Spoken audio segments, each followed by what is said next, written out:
You're listening to Better at English, episode 37.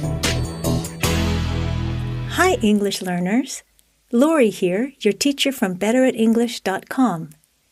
In this episode of Real English Conversations, you'll hear part 2 of my conversation with Kyla.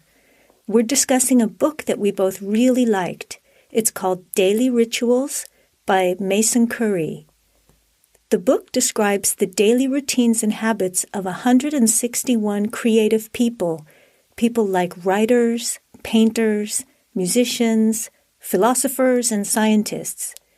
Even though I love the book, I can only recommend reading it if you're an advanced learner of English. This is because it has a lot of direct quotes from sources that use very old-fashioned or difficult English. For advanced learners, it's super interesting, and the chapters are all very short, so you can have the satisfaction of finishing a session even if you don't have much time. But it would probably be too challenging to be enjoyable for learners at lower levels. You can still enjoy our conversation, though. In this conversation, you'll hear a lot of American English idiomatic expressions and a bit of slang. There are also many examples of a politeness strategy called hedging. Remember, this was the first time Kyla and I ever spoke, so we were being careful not to be too direct. Listen particularly for language like kind of, sort of, and I think. Hedges like these keep us from sounding too direct or firm in our opinions. As always, you can find the full transcript, including a bonus vocabulary lesson, at betteratenglish.com/transcripts. Okay, here comes the conversation. But yeah, Daily Rituals by Mason Currey.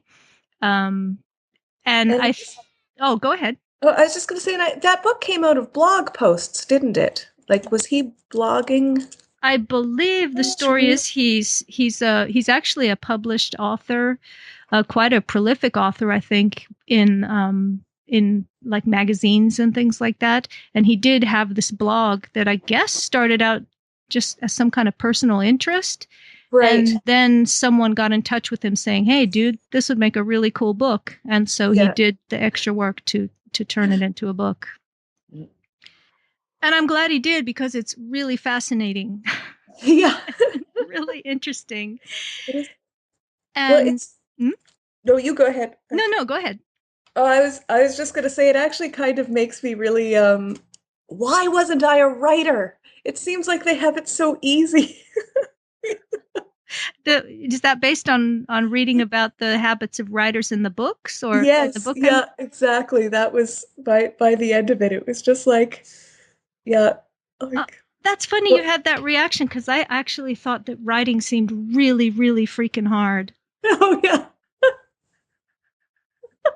Like really hard. I guess some of the things that struck me, that all the things that the writers do to try to make it easier on themselves. Like I really, the one thing, I can't remember which person it was, but there was someone who was like totally taking Benzedrine, which is, I guess, apparently Adderall.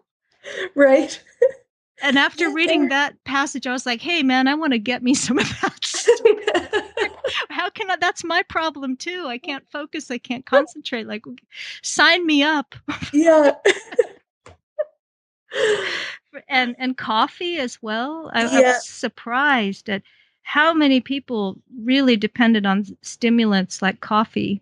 Yeah, and it seemed like pretty much every ritual was like, well, I have my coffee, and then like, who is it? Like the guy that would have, maybe it was Kierkegaard, who would have like, I don't know, his butler had to choose the coffee each day and then justify his choice. Oh, like, I think it was the cup. Oh, it was the cup. That's right. It was the cup. He had to justify why that cup was chosen. Yeah. Can you imagine working for a dude like that? Like that's part of your job, is to choose the cup and then explain to his satisfaction why you chose it. That was the cup of the day. Yeah, I remember the passage, but I can't remember who it was. Exactly. But yeah, hilarious. But what is it that you think? I mean, you're obviously a creative person. You play guitar. You mentioned you're creating an app and learning coding. Yeah. What is it that you think drives people to want to read a book like this? Gee, well, definitely you want to know what other people, like, what are other people doing? What's working for other people? Maybe someone else has, other creative people have clearly dealt with the same problems I'm dealing with. So what is that other person's solution? I think that's a big drive. And one thing that I wasn't expecting to get out of the book, but that something I really appreciate about this book is, you sort of feel a connection to other people. You really realize, oh yeah, these like creative people all go through the same problems and have the same sort of obstacles they need to um, get through, they need to defeat. But then also, I was really, like, as someone who's always had a job or various jobs to keep the bills going, it was really inspiring to read about how many, like Mussorgsky was a pharmacist. He had a family and a 9 to 5, and he managed to, compose a huge body of work that's Right. still listened to and enjoyed today. And it kind of really made me feel better about how my life is going, I guess. And um, the amount of creative people who it's like, no, we just need to find a little bit of time every day, and we are able to create and still sort of go about keeping a regular life. Yeah, I thought that was really striking in the book as well, that the idea that even if you do have to work a regular job, just to pay the bills, and we all have to pay our bills and earn a living, and but maybe it's nothing to do with the thing that you burn for, with your creative passion, that even if you can just find the little time you can every day, or maybe not even every day, maybe a few times a week, that those hours add up. That's right. Over time. Yeah. And like, even I think that's how Agatha Christie worked as well. I mean, who is like super, super, super prolific and successful by any measure.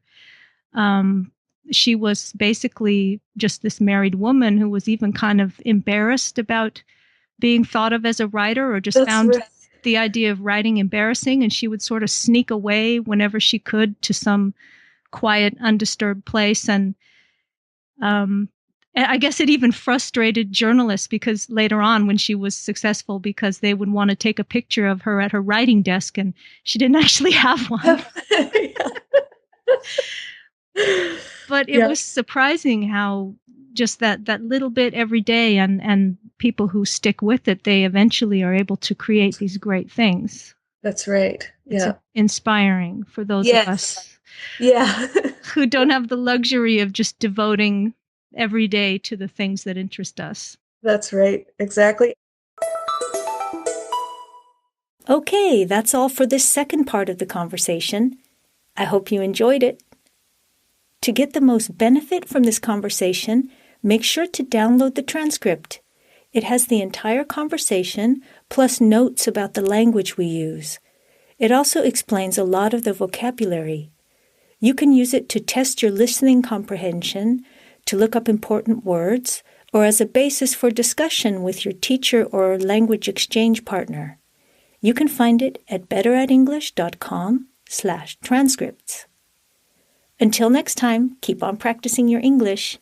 In fact, you can practice right now by leaving me a voice message or writing something on the Better at English Facebook page. You can find all the ways to get in touch at betteratenglish.com/contact. Bye for now.